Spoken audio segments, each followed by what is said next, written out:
Good morning. Welcome to the Brew Traders Workshop. Today is Thursday, and you know what happens on Thursday? We have Mark and Jason, and we have a new spread. Right now, it's the double-breasted blue heron, but we're going to take input and figure out what this should be called. You'll see the picture in a second. Let's get to the opening bell.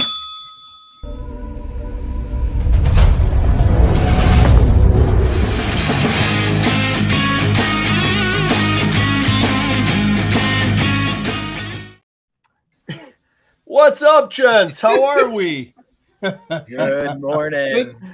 That new opening is interesting. It goes from like some deep, like, it's something bad's about to happen, and then it's like the brew with Lex. Hey,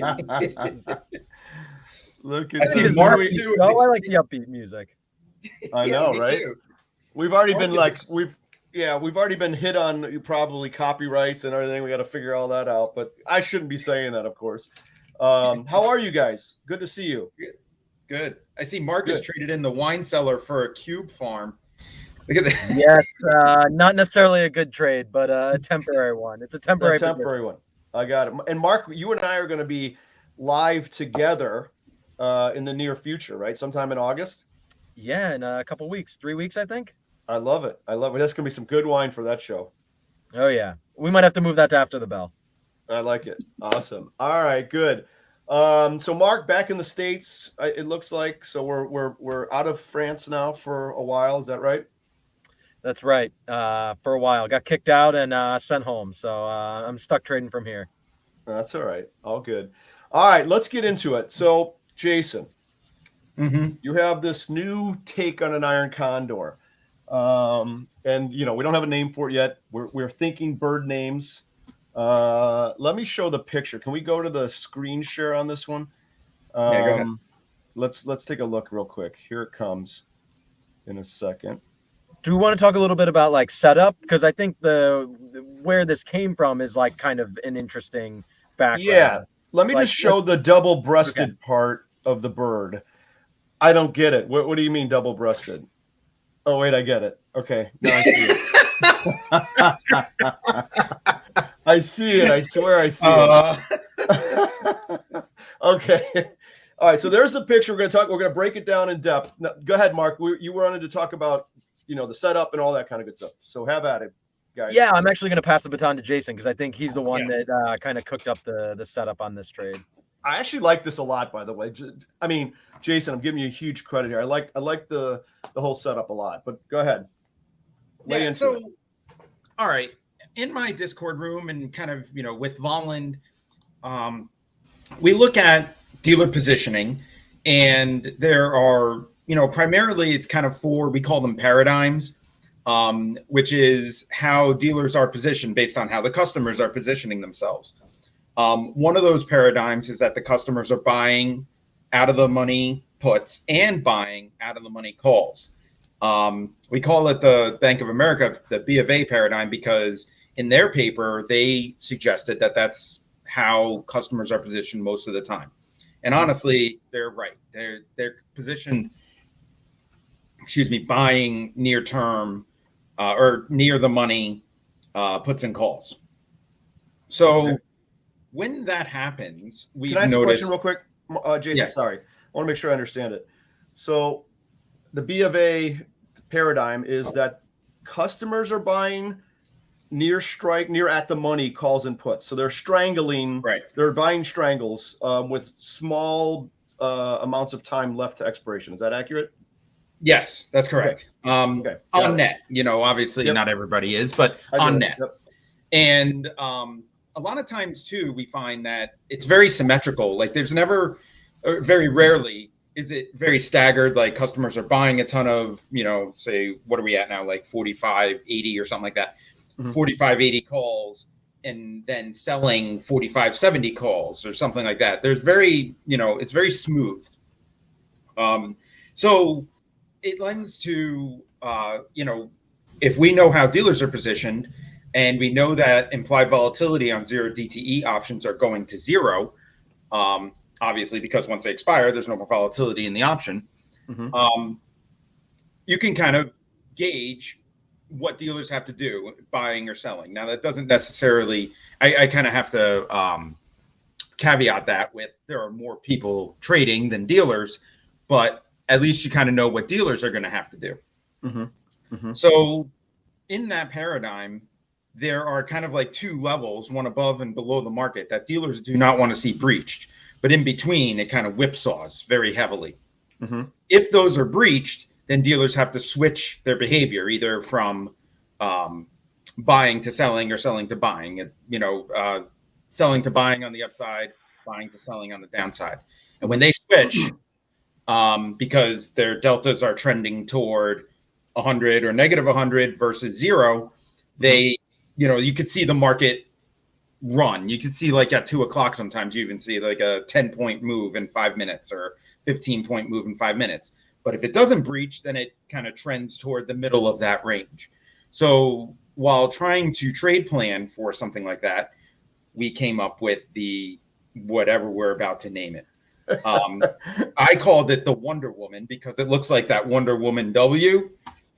But then people suggested that it looked like breasts. In fact, my wife suggested that. So then, so I was like, all right, I was trying to stay away from that, but okay, we can do that. Okay. And then Mark gets involved, and all of a sudden there's a bird flying around it. Yeah. Well, then people started saying, no, it has to be a bird. There's too many condors, butterflies, something flying has to be here. So, so now I'm like, all right, well, my Wonder Woman is gone. We have to figure out a way to do this. But now that we have the P&L chart up, the goal of this trade is in that middle area. You see like that 86% area. Yep. You're going to make a small amount, I guess in your trade, I can't see the return. So I'll tell you the components. It's about a 70-cent credit I did this whole combination for. So make sure you explain what the ratios are and where they lie. So I randomly picked this because I didn't know what you were doing. So this is just a total guess. I picked I picked $5 strikes. Is that right? Something like $5 strikes apart. So I don't know if that's right, wrong, or indifferent, right? So go ahead. Sorry. I mean, it's fine. I kind of focus a lot on SPX, and this is Apple, but it's fine. The whole purpose is, more often than not, it is going to end up in that middle range where you have an 86% chance of return. On zero DTE, we kind of do it's about 85 to 90% chance of return, and you make about 8-9%. If you get some good fills, you make about 8-9% every time you do that trade. Now, the wings there, the little dips there, are meant to capture if those areas are broken and you get that big 10 to 15 point run. And if you get that big run, then you're gonna scoot really quickly past that past the dip, and you're going to start activating the outside call.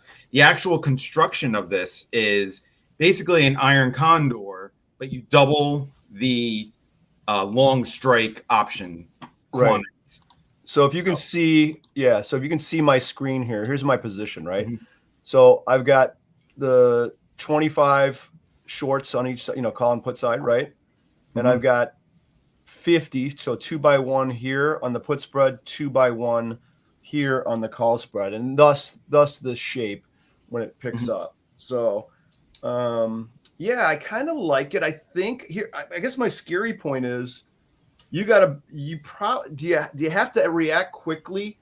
I mean, I think when you start getting into the red zones here, the downside at 3.31% and the upside 10 and 3/4%. What do we touch this? Because those are some pretty big numbers on the loss side relative to what you can win here. Mark, what do you think? I mean, would you be scared anywhere along the way here?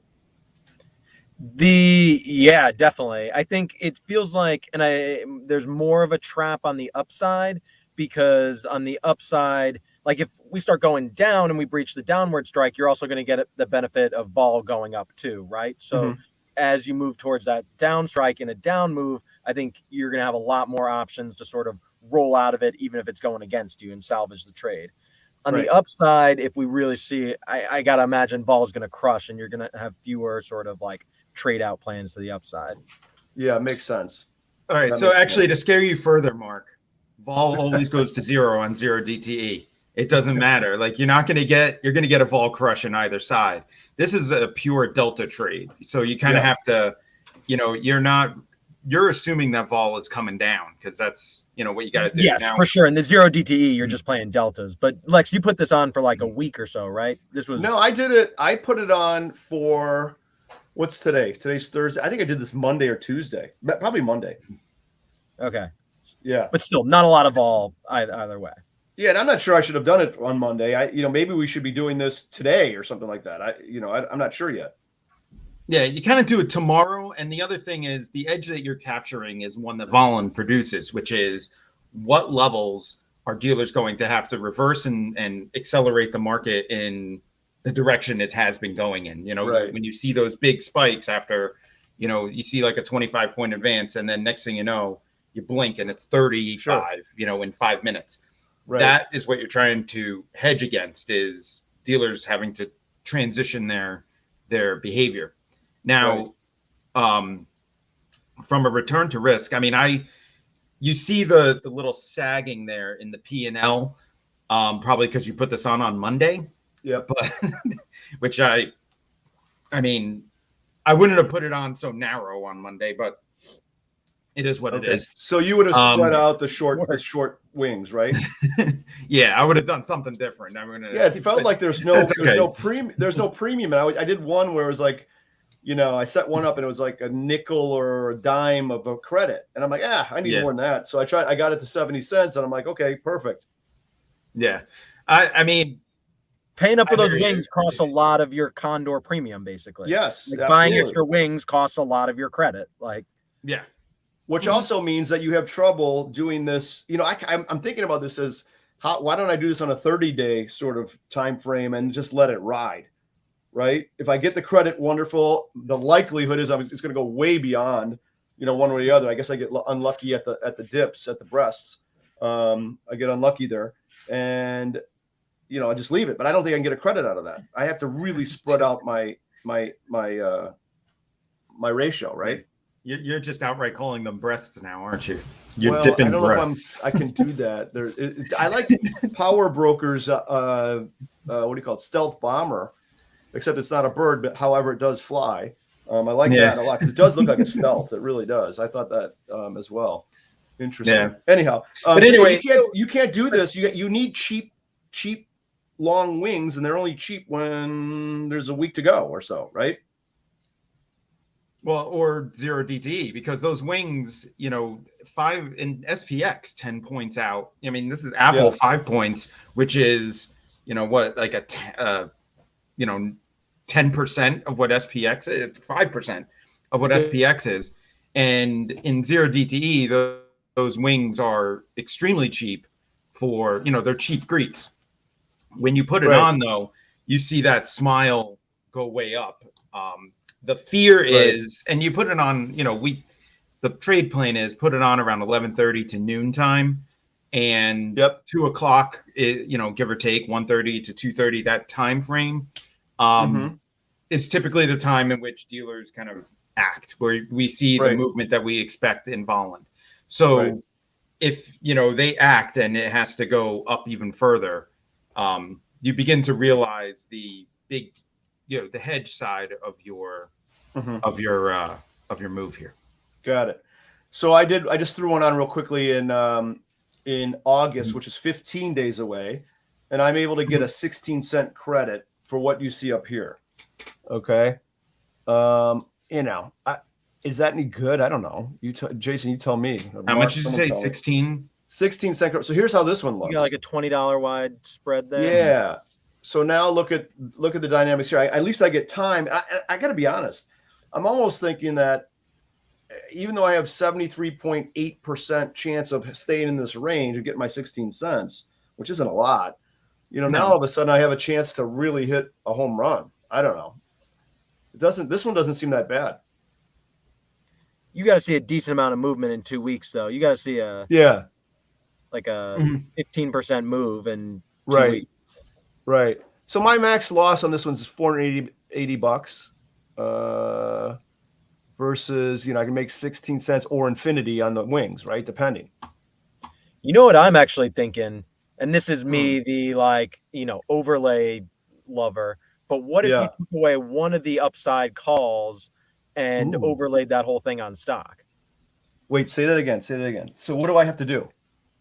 Add a stock leg and take away one of your, and just do a 1-to-1 on the call Right spread. on. So take this whole leg away and No, put stock in there.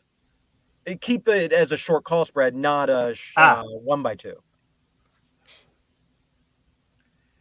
So you're saying make it 1-and-1, make it a can't do that short as a call package vertical because it's a 5-legged spread. We can't send that to the exchange yet, right? After I add a 5th leg, I'm cooked. I have to have the stock would be the 5th leg. Yeah. Well, if you already have a stock position on, imagine you can send a 4-leg to overlay it. Yeah, that's what I'm thinking. So I'm going to send it anyway. Watch this. We're sending it and watch what we're going to do. All right, so here it is. Okay, this is the newest one that you just said, and I'm going to add equity to it. Okay, so there's my 100 shares is what we're doing, right? How much of a credit do you get by taking away that call? Let me see. 51 cents now. 51 cents. You get a 51-cent credit. Yeah, so that's pretty cool. Now look at it here. So now all of a sudden your downside doesn't look happy. Mm-hmm. So because you're getting we've taken out that losses. extra put. We've taken out that extra put. So now we're net even on puts, right? Because we added the net even on calls. But the thing is that when, So you get a little bit of a credit. You're protected on the downside, but otherwise it looks more like equity on the downside. It looks like hold it's on, an overlay. a seagull. No, yeah, it's definitely an overlay. But so without it, yeah, you see, your max loss of 480 is only realized at one price too. Like you kind of also have to take that into account. It's not max loss if this fails. But yeah, I mean, we're still doing back testing and stuff on it. We have history, we have all that kind of stuff. We just need to we do need to have it back tested, but this is kind of the proposed trade plan at this point. See, the thing is too is if you see Apple move hard, one way or the other for some reason, that green stays there. If you're doing this 15 days out, that green stays pretty positive for a while. Yeah. I mean, do you like the 15-day plan? I mean, I kind of like time on this. I think. I don't know.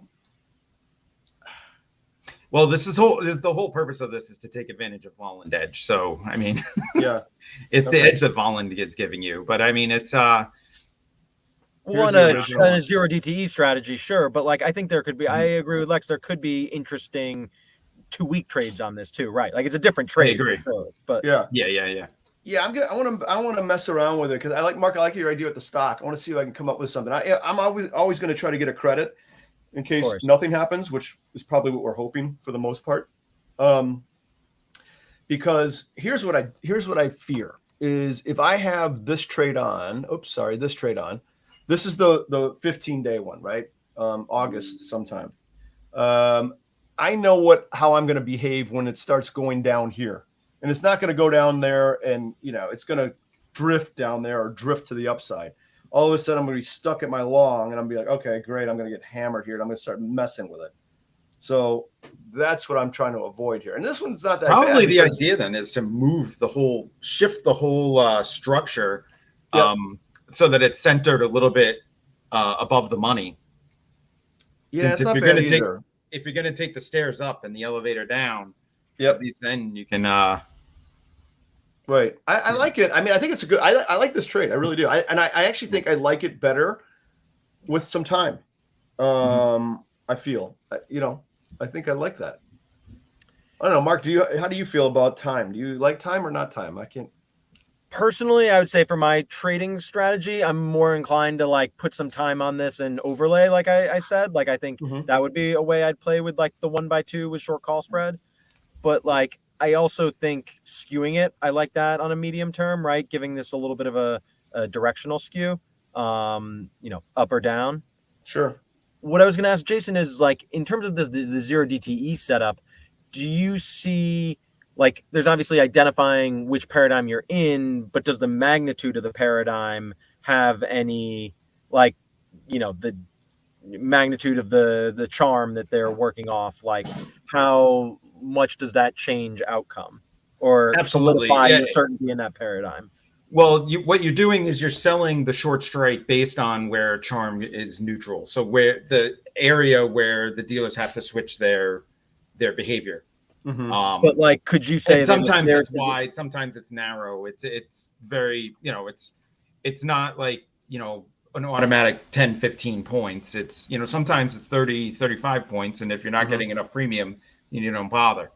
But does the magnitude of their charm give you more certainty in your trade though? Like, would you size up if you saw their charm was over X? Or would you have less confidence in the trade if it was under Y, and so you'd take a small position? No, that's an excellent question. I think what I would do is, the magnitude of their charm definitely, I think dealers would want to defend a lot more, but I would say though that the magnitude of the charm is there for a reason. So you kind of have to, if you see it high, you would be more confident unless, you're kind of thinking, well, maybe there's an FOMC meeting or maybe there's, some kind of data point that, now I don't know about. Back when we were doing the, in the debt ceiling negotiations, and every, at 2:00 sometimes you'd see this massive call buying, and I'm like, where's this coming from? We haven't moved all day. And then Biden steps out into the podium and is like, oh, I'm guaranteeing that we're not going to default on our debt. And the market goes up, and you're like, well, wait a minute. What happened here? Somebody knew something. But, if you're just taking the dealer positioning at its face value, you start thinking, oh, it's time to go short because everybody's buying these calls, and that's creating a short bias. But then, something else happened that caused some algorithm or fundamental trader or whatever to discount the chance of default, and the whole market went up. So I think that's those are good points. Here's another thing that I just thought about too. So this is the longer dated one, right? So we look at the Wonder Woman double-breasted biplane here, stealth fighter, but that's stealth fighter. I like. Yeah, stealth fighter. I like. Don't forget that's expiration time, and that's assuming that you do nothing. The real deal is this green line. Do you see it? That's the date that is today or any day for that matter. So if I take this back, what's today? The 27th? So if I take it back here, okay, and it does this today, this is what we look like. So we're positive the whole way down. Let's go out a week. Let's go next week to August. Watch the green line.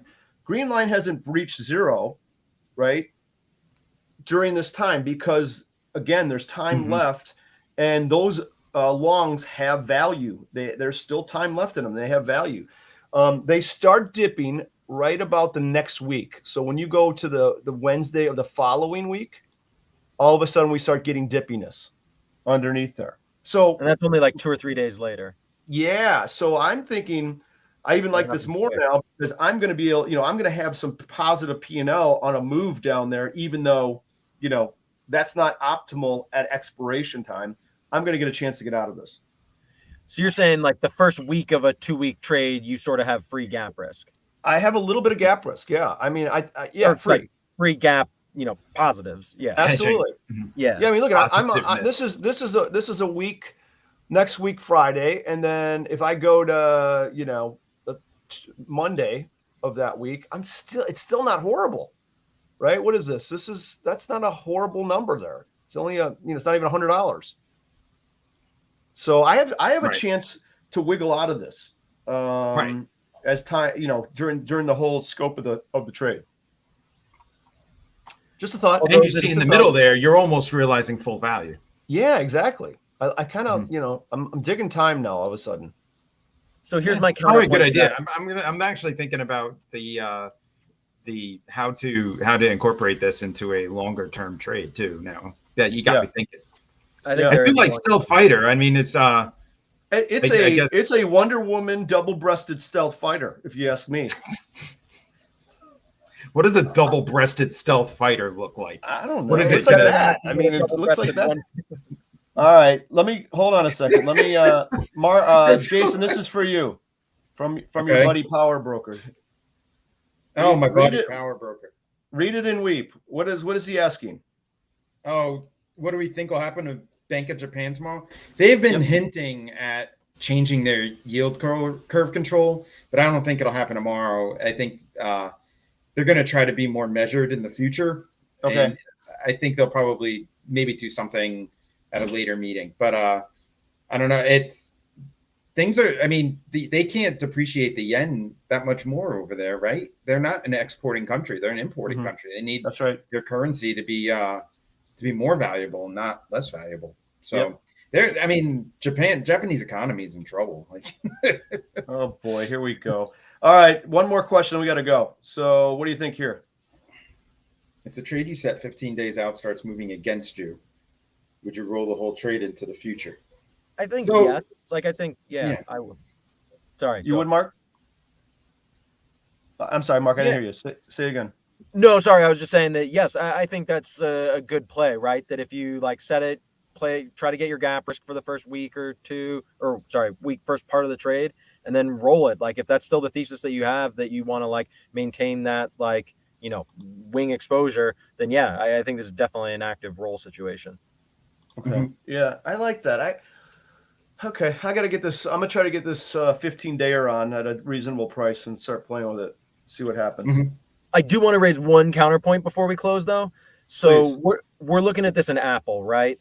Like Yes. if you're looking for like that gap risk to really get paid on a big move, you're talking about like kurtosis, right? Like you're talking about skew. And so like Apple's skew is going to be relatively flat because there isn't that like chance of that big move. I Mhm. would wager that if we start looking at some names that really have some pumped up wings, those twos are going to be a lot more expensive, Yep. and your trade is going to look a lot different the more the market prices the trade that you want to happen, right? Yeah. Yeah, but And you'd have to plus- spread those wings more. Yeah, Yep. and There's no there's a objection. reason why, like as you said, Apple's skew, it might not be as severe as others because it's a very stable, money cash cow kind of a company. So naturally, there's not this kurtosis type event in Apple, most likely, right? So maybe that's the prescription as well, is try to find stocks like that to do these in which case you're going to just collect credits then, right? That's going to be your business. So Yeah. Right, I mean, or the other look- thing which is too- fine. Yeah, Nothing totally. wrong with that. Yeah. The other thing too to think about is if there is something that you're projecting to kind of be more bullish, instead of skewing it up, maybe even if you get rid of the bearish wing, which is the call wing. Yep. You can kind of realize the big ratio down, but you can still make a credit. It's almost like a sold put vertical, but with a Mhm. hedge. Yeah. Yeah. Okay. All right. Good. I Think like about this that one. too. The Wonder Woman that's, double breasted like a slingshot. fighter. Yeah, like a slingshot. Mhm. Cool. All right, boys. I think we have to run. Great to see you. This was really good. I enjoyed this. Stealth This was a good I one. think we got a name out of this. We got a Yeah, name. I think out I of got this. Stealth Fighter. I'm gonna have to name it. I like it. All right, good. All right, well, that's all good. We'll see you guys next Thursday. You guys have a great weekend. And You too. Mark, Take it easy, welcome Lex. home. All right, and that is the closing bell. Happy trading. Good to see you guys.